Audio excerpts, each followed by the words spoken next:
Hi guys, James at Rampant Lion Reviews again for you today with another beer review. For this one, we are going to have a look at another collaboration beer. So this one is half Danish on the home side, half Swedish on the away side, and both of the breweries involved in this one have featured on the channel a number of times before, albeit the Danish brewery quite a little bit more often than the Swedish brewery, even though the Swedish brewery is one that is very local to me.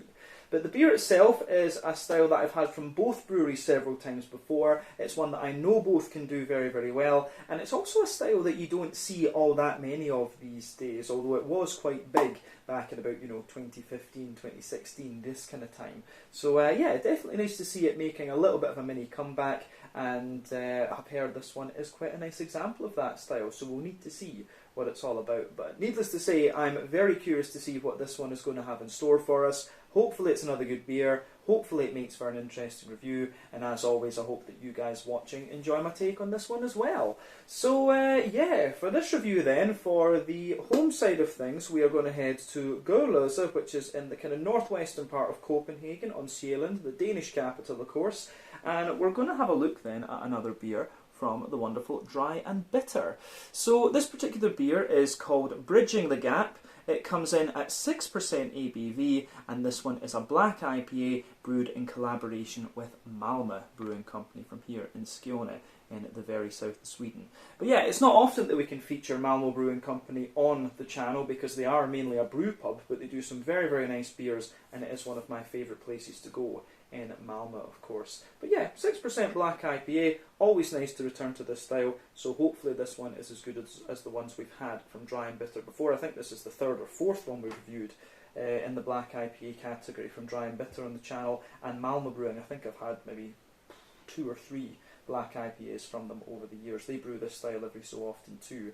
But yeah, let's crack on with this one then and see how we go. So, as always with my reviews then, I'll tell you a little bit about the brewery, before the breweries involved here, before we taste the beer. If you want to get straight to the tasting though, just fast forward. All the usual links can be found in the video description below. That's the brewery websites, the link to my other reviews that I've done, both from Dry and Bitter Brewing and also Malmö Brewing Company, and we will see what we can do to add to both of those lists at some point in the near future. But there's all the usual social media down there. If you want to see more reviews, do please consider subscribing to the channel. The support that you give is massively appreciated, and remember you can go into the channel homepage and search for beer based on the geography tagging system. So yeah, just go in there, use the search bar, put in your home county, state, province, prefecture, whatever you like. If I've reviewed beers from the area that you search for, they will pop up. Failing that though, you can check out the playlist of beers from different countries. You'll find this one in both the Danish playlist and the Swedish playlist, since it is dual nationality. Both of those are of course being added to very regularly,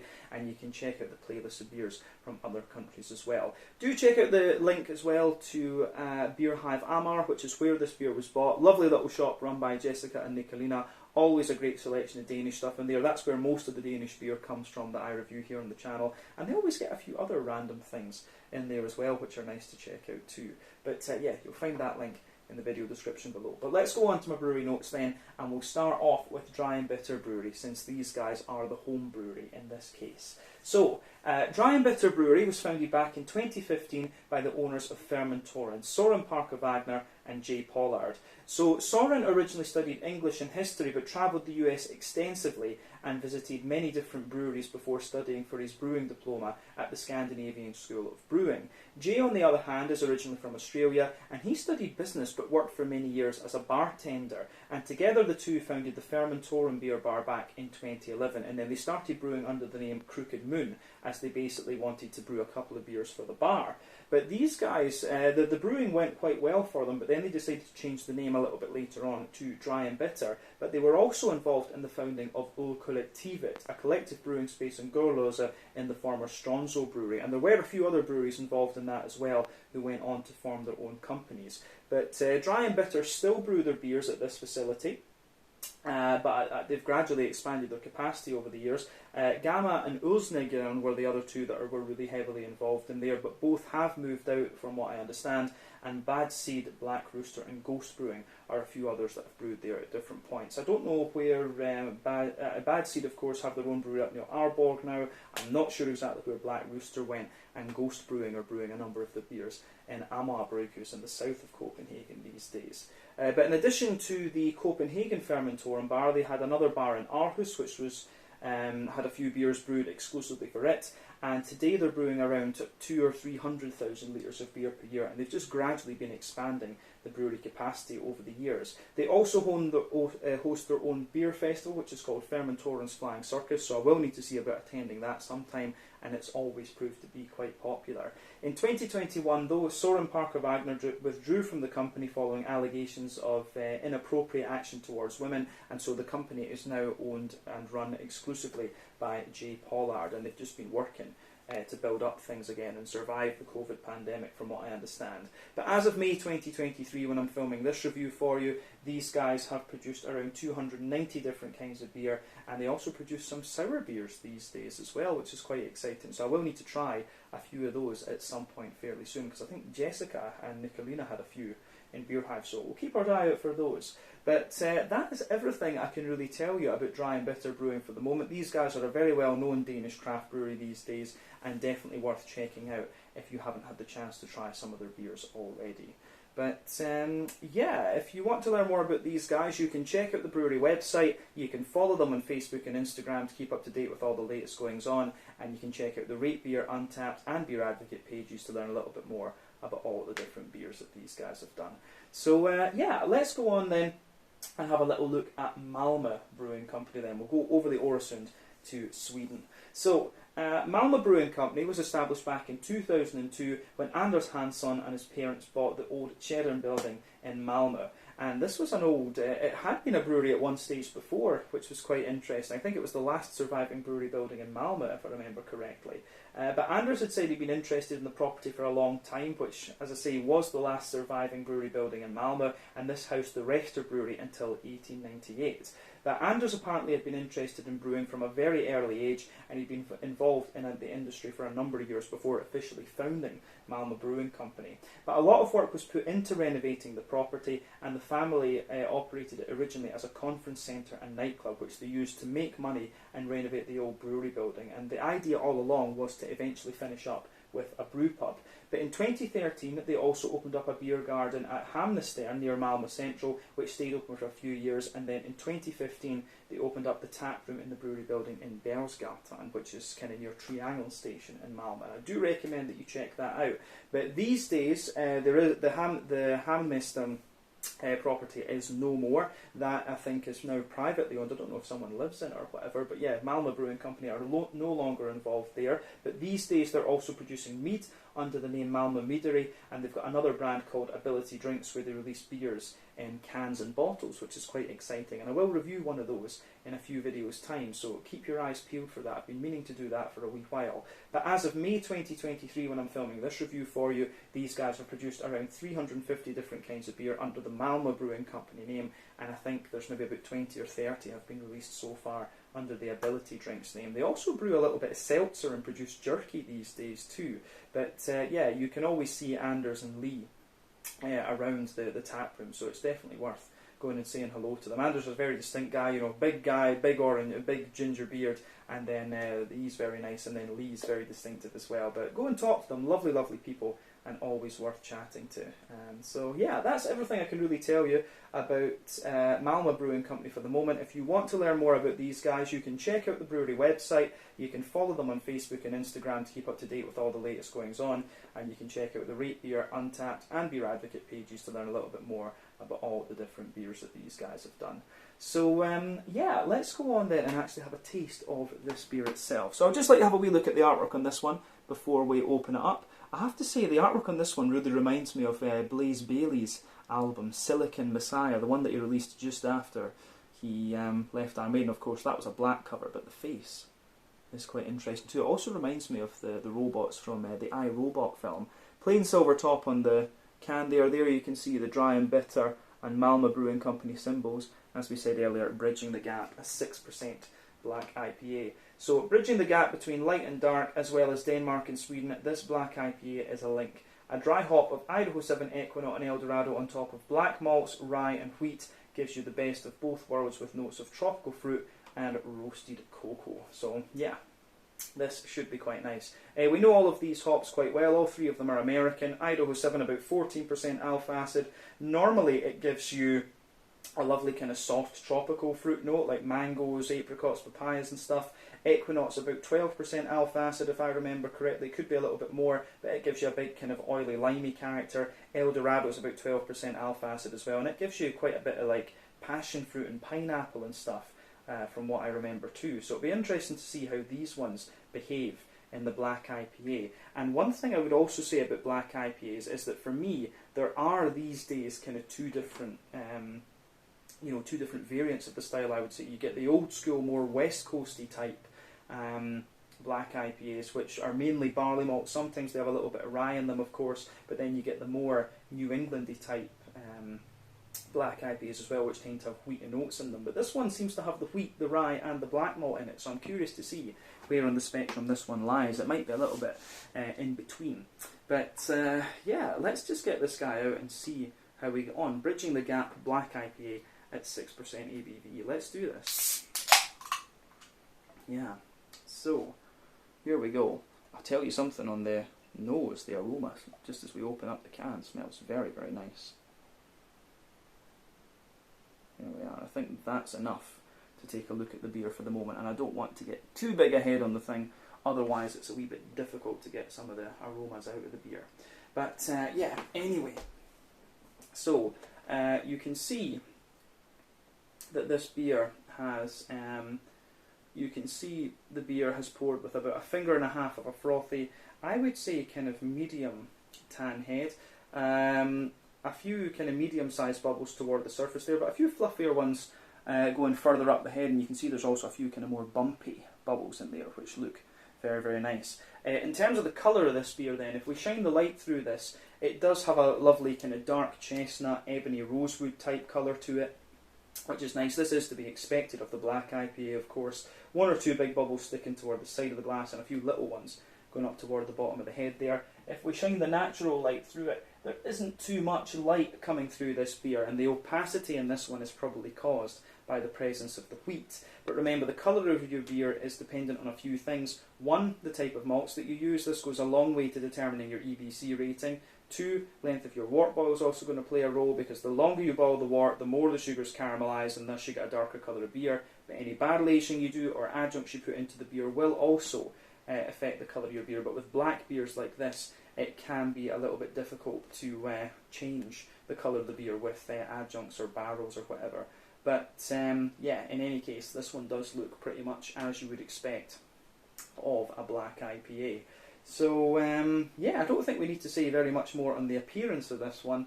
But yeah, as I say, even when you shine the light through this, you don't even get a little bit of a kind of copper. You don't even get like a little bit of that kind of chestnutty or cola coloured edge to it. It's quite interesting. But yeah, let's have a wee look at the artwork on this one then and just see. Not the artwork. Let's have a wee look at the aroma. My brain is not working today, guys. It's too hot. Scottish people are not made for the heat. Let's have a little look at the aroma of this one then and see what it's all about. Oh yeah, that smells really nice. Yeah, lovely smelling beer, this one, I have to say. Yeah, aroma-wise, really, really nice stuff. So a big thumbs up to Malmö Brewing Company and to Dry Bitter for this one. The first impression of this one is that it gives you a little bit of everything you want from a Black IPA. You've got lovely big kind of sweet brown rye bready notes and a little bit of toastiness as well. Nice little bit of green component and nice big oily fruity characters. So yeah, aroma-wise, if you like this style, you are going to enjoy this one. But let's try and break it down a wee bit more and just describe it for you that little bit more in depth. But yeah, aroma-wise, this one is pretty damn nice. On the aroma-wise, this one has a really nice kind of, I would say, it's got a lovely little bit of that kind of roasty, toasty, well-fired, black bread crust backbone to it. You can absolutely smell that in there. But above that, you certainly get quite a lot of the sweet rye bready character coming out of this beer. And within the rye bready notes, there's a little bit of woodiness in there. There's also a little bit of nuttiness as well. Yeah, the way that goes together is very, very nice, actually.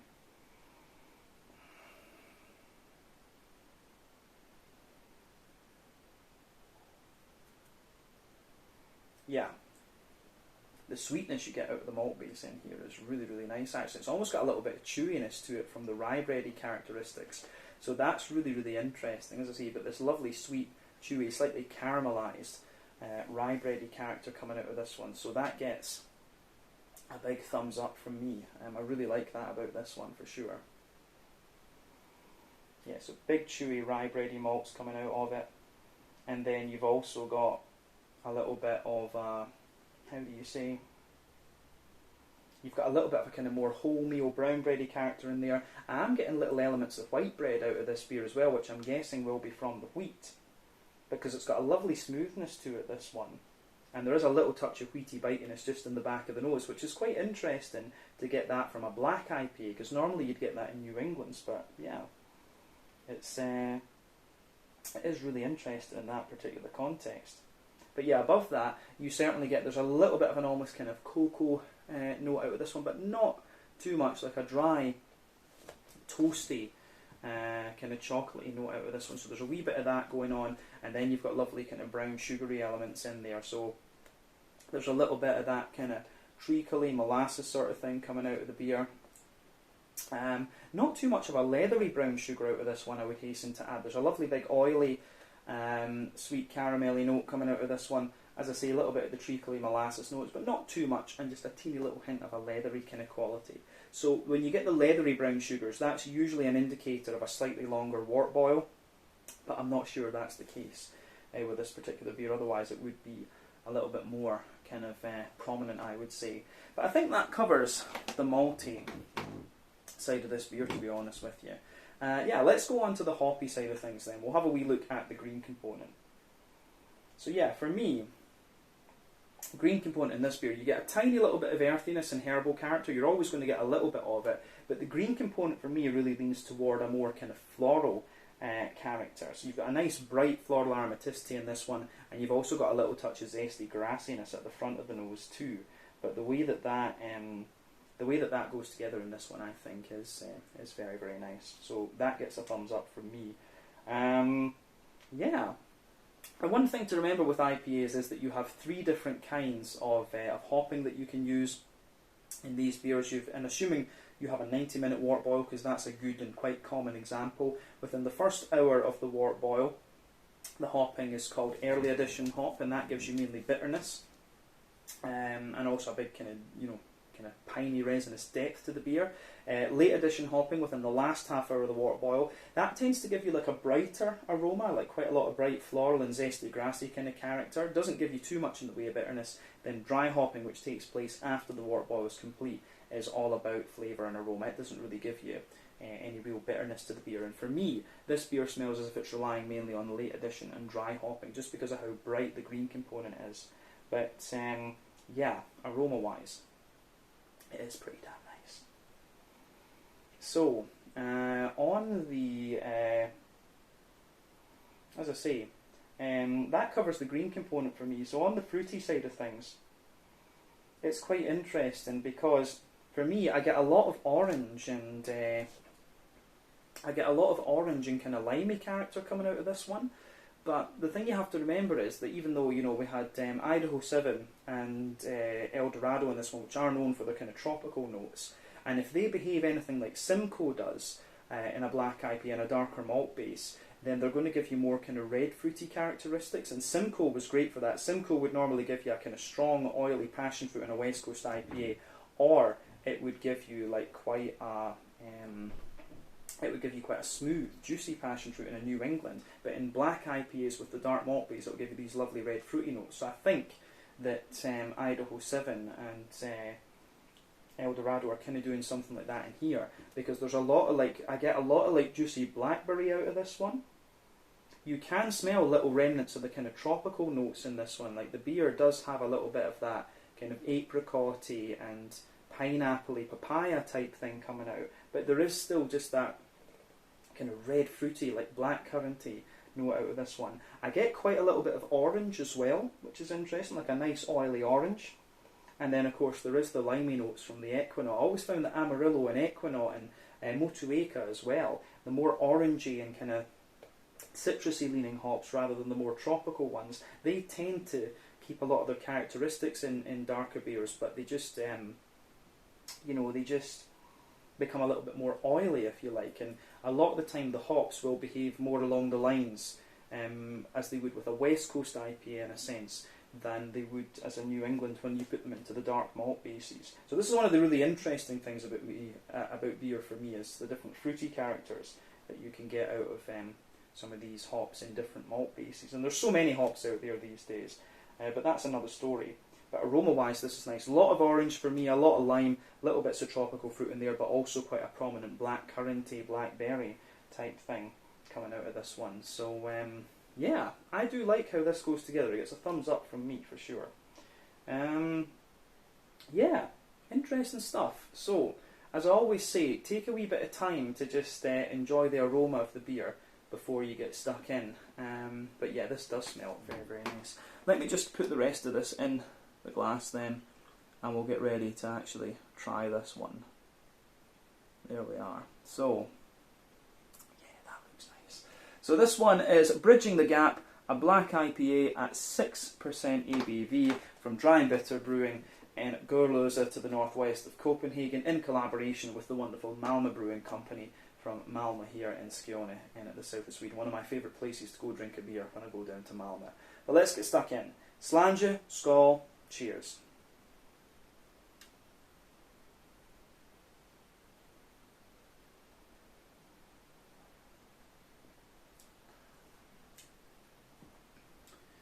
Yeah,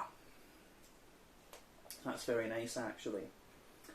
I am wondering, I did try a bit of my friend's Black IPA at Taproom when I was there maybe about a week or two ago. I'm wondering if it was this one, I can't remember, but there was a Black IPA on tap at Taproom a couple of weeks ago when I was there.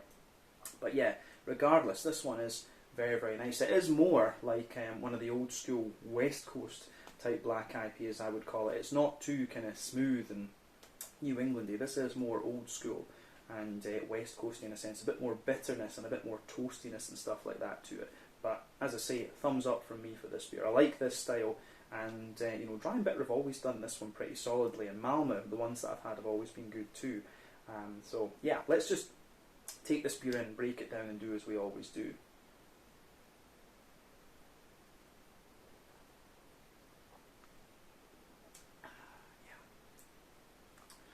So for me,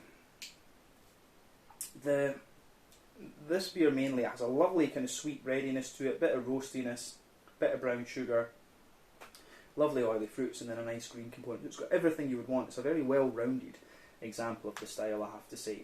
So yeah, I do like how this one pieces together. But let's do this. So middle third of your palate then.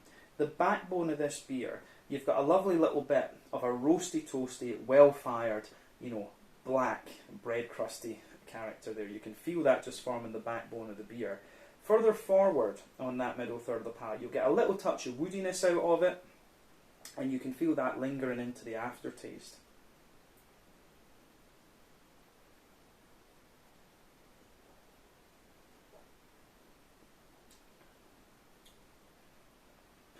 So yeah, the way that goes together is really nice actually, because above that you start to get the rye bready character, so you can feel that nice oily rye bready character coming out of this one, which is lovely. I have to say it is very, very nice in that sense.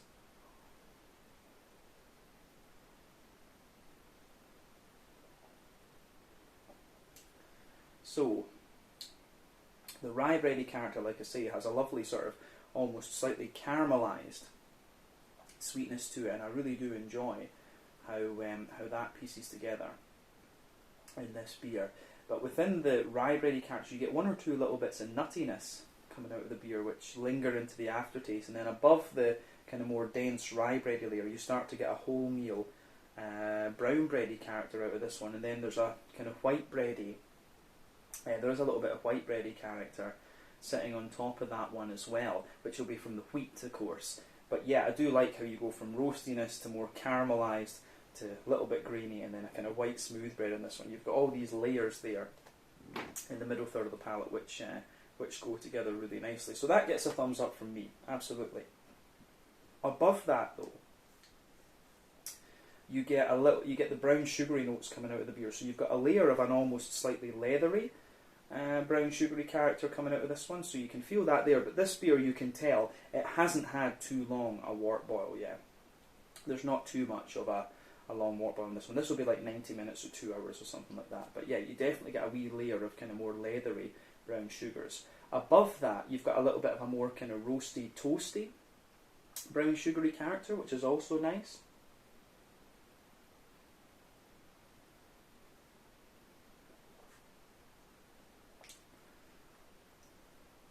And so yeah, the way that that goes together is really nice as well. Yeah, interesting stuff. So yeah, oily, as I say, a kind of leathery brown sugary layer, bit of a toasty layer, and then you've got this oily, slightly, it's kind of a sweet caramel there, so then you get an oily, sweet caramelly layer, and in the dead centre of your palate, you do get a little touch of like a treacly molasses type thing out of this one, and of course that's going to be covering up the alcohol. But it's 6% ABV. This one does not have too much alcohol to it. The one thing I would say about this beer is I do really like how this goes together. This recipe, I have to admit, I do wonder if this could be even better if you kind of amped it up to make it like an 8% double Black IPA, just because of the way the brown sugars are and the nice way they've got the kind of rye bready character coming out of this beer. I do wonder if they took this recipe and just took it up to 8%, I think they could be on to a real winner with this. It's good as it is, but if you gave it a bit more booze and things, I think this one could be like really top. It would be very, very nice. But yeah, it's good stuff. And that's one thing I often used to say on Black IPAs back in the day, that they were a style that I personally thought worked a bit better at the higher ABV, to be honest with you. And that wasn't just because I'm Scottish, but anyway. But yeah, I think that covers the middle third of your palate in this one. Let's go to the back third of your palate. So the border region between middle and back third of your palate, you get a nice little bit of a kind of bready build up in there. It's kind of like a mix of an airy but slightly sweet rye bread and also some wholemeal bready characters in there. You can feel that on top of that there is almost like a slight cocoa nibby dryness there, but it could just be like a really roasty, dry brown sugary character. But you've definitely got a wee bit of this going on in that one.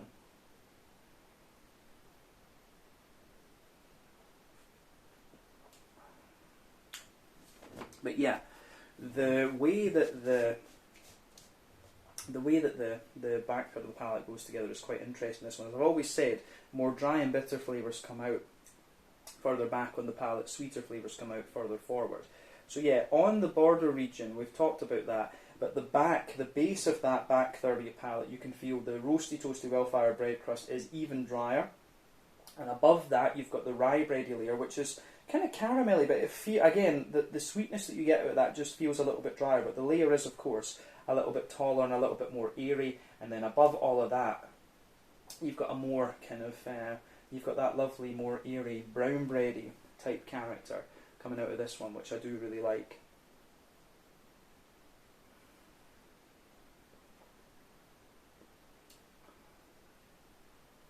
So yeah, the way that this beer goes together in that sense is really quite nice. On the above the kind of brown bready layer, you can feel the wheat sitting above there, and the wheat actually does give you just a little touch of bitiness on that. The wheat gives you a little touch of bitiness on top of the back third of the palate, and then above everything else, you're starting to get some of the kind of yeasty characters coming out of this beer. So for me, there's quite a little bit of a more farmhousey and kind of like a more farmhousey brown, kind of woody type bready character out of this one. You also get a little bit of honeycomb in there. I always get honeycomb on the back third of the palate for some reason, but definitely you can feel the back third of the palate, the flavour is definitely taller. And as you come further forward into the middle third of your palate, it just kind of condenses down and squashes together that little bit more. So yeah, the way that this beer goes together in that sense, I think, is really, really nice. So that gets a thumbs up from me. But I think at that point, we've covered everything we need to say about the yeasty and malty side of this beer. But yeah, on the hoppy side of things then, in the back corners of the palate, you've got a nice little bit of earthiness in there. Absolutely. And then as you move further forward, it's a little bit herbal. And as you push toward the kind of front corners of the palate, you've got a nice little bit of a more oily. You do get, well, in fairness, you actually do get a little bit of piney resin underneath. And then you do get a wee bit of a kind of more oily floral aromaticity further forward. It wouldn't surprise me if there's a little touch of Chinook in this beer, to be honest with you.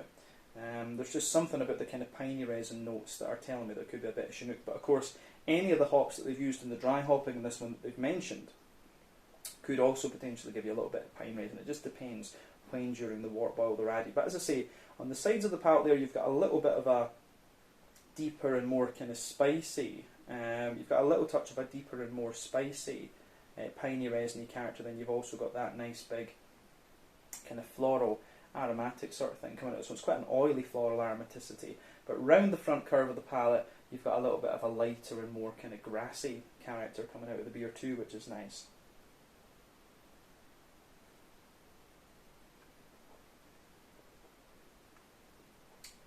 So yeah, the way that goes together, I think, is really quite nice. So yeah, quite a little bit of a zesty and kind of oily, grassy character coming out of this one, which I do quite like. So again, that gets a thumbs up from me. Yeah, that's the green component covered. Let's look at the front third of your palate then, and the kind of fruity side of things. So the border region between front third and middle third of your palate, again, you get a little bit of that kind of bready build up in there. It's like a sweet kind of rye bready character. But the base of the front third of your palate, you've got a nice kind of roasty, toasty, bread crusty note, a bit more of the oily kind of rye bready character. But you do get a wee bit of the smooth kind of wholemeal brown bread, and then above that, you've got that nice oily bubble where the juicy, fruity esters just roll their way out of the beer. So let's look at the fruity side of things then, just to round off our tasting section.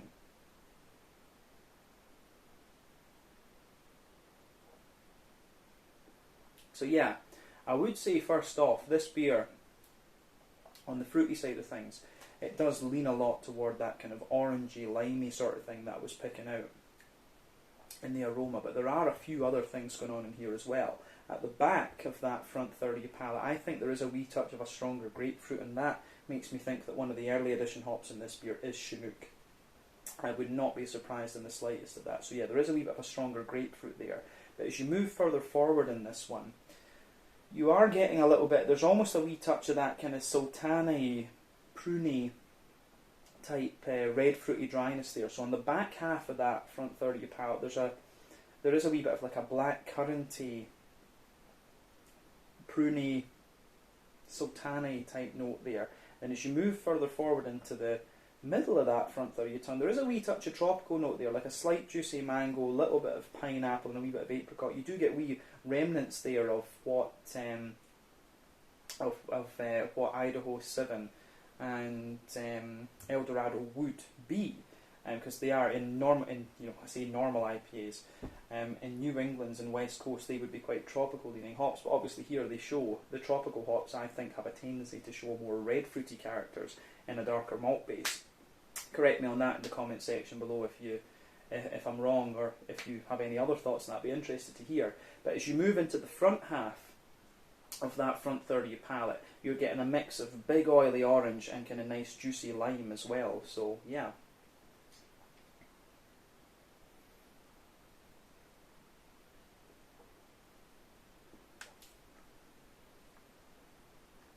So yeah, the way that this beer goes together is really nice in that sense. As I say, I like the big kind of juicy limey notes. I like the big oily orangey character, and then yeah, the way that goes together is really quite nice in this one. I like the juicy lime. I like the more kind of oily orangey character, and yeah, it does go together very, very well from that particular perspective. But yeah, the aftertaste in this one is interesting. You get the roastiness, you get the kind of rye bready character coming out of this one, and you just get the kind of limey and orangey, fruity characters coming out of here. So it's Equinault that's going to give you all the limey notes. I'm not sure exactly where the more orangey side of things is coming from, but yeah, I think this beer is really nice in that sense. But yeah, I think that's everything we need to say about the actual flavour of this one. So let's round off, pardon me, took a bit of that down the wrong way there. Let's round off this review then with just a wee look at the mouthfeel. For me, this beer is kind of pushing the top end of mid-body. The carbonation is quite smooth. It has quite a clean mouthfeel to it, but at the same time it's got a little bit of a more kind of oily character to it, which I really do quite like as well.